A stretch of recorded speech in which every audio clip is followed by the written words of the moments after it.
शौहर के हुकूक क्या हैं? अच्छी और सादत मंद बीवी शौहर की फर्मा बरदार होती है। वो अल्लाह ताला की नाफरमानी के सिवा शौहर की हर बात की फर्मा बरदारी करती है। सूरह निसा की आयत नंबर 34, तिरमिजी की 1159, बुखारी की 3237, मुस्लिम की 3541 नंबर रिवायत से पता चलता है। दूसरी बात यह कि बीवी को शौहर के माल, इज्जत और घर के उमूर में हिफाजत करनी चाहिए।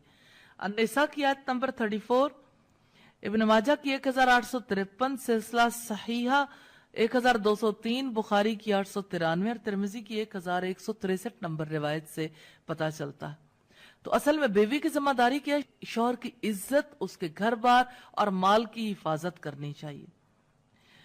और इसके लिए एक औरत को अपनी नजरें नीची रखनी चाहिए। सूरह नूर की आयत नंबर 31 से पता चलता है। और नामहरमों से फोन पर या जरूरत के मौके पर शीरीं आवाज से कलाम नहीं करना चाहिए। अल-अहज़ाब की आयत नंबर 32 से पता चलता है। तीसरे ये कि घर के निगहदाश्त और घरेलू उमूर में दिलचस्पी लेनी चाहिए। हजरत आयशा घर के सारे काम खुद कर लिया करती थी। रसूलुल्लाह सल्लल्लाहु अलैहि वसल्लम की कंघी कर देती थी, उनके सर में तेल लगा देती थी। और चौथी बात यह कि बच्चों की जरूरियात, नहलाना धुलाना वगैरह हर काम वक्त पर पूरा करना चाहिए। पांचवें ये कि शौहर के रिश्तेदारों से वही रवैया अख्तियार करना चाहिए जो अच्छा रवैया शौहर ने अख्तियार किया। जो औरत शौहर के रिश्तेदारों के लिए अच्छी नहीं, वो शौहर के लिए कैसे अच्छी हो सकती है? बुखारी की रिवायत है 893 नंबर पर, इब्न माजा की 1853 और 1857 नंबर पर।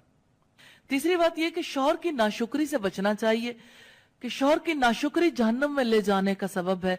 बुखारी की 304 नंबर रिवायत से पता चलता है, आप सल्लल्लाहु अलैहि वसल्लम ने फरमाया कि मैंने तुम औरतों की कसरत जहन्नम में देखी है। तो एक खातून ने सवाल किया, या रसूलल्लाह, हम ऐसा क्या करती हैं कि जिसकी वजह से औरतों की अक्सरियत जहन्नम में पहुंच जाएगी? तो आप सल्लल्लाहु अलैहि वसल्लम ने फरमाया कि तुम शौहरों की नाशुक्री करती हो। कि कोई ऐसा फर्द जो हमेशा उसने मामला करता है, कभी एक दफा कोई ऊंच नीच हो जाए तो तुम कहती हो मुझे तुमसे कभी खैर मिला ही नहीं, तुमने मेरे साथ कभी कोई भलाई की ही नहीं है। चौथी बात यह कि बीवी को अपने शौहर के घर में रहना चाहिए और शौहर की इजाजत के बगैर घर से नहीं निकलना चाहिए।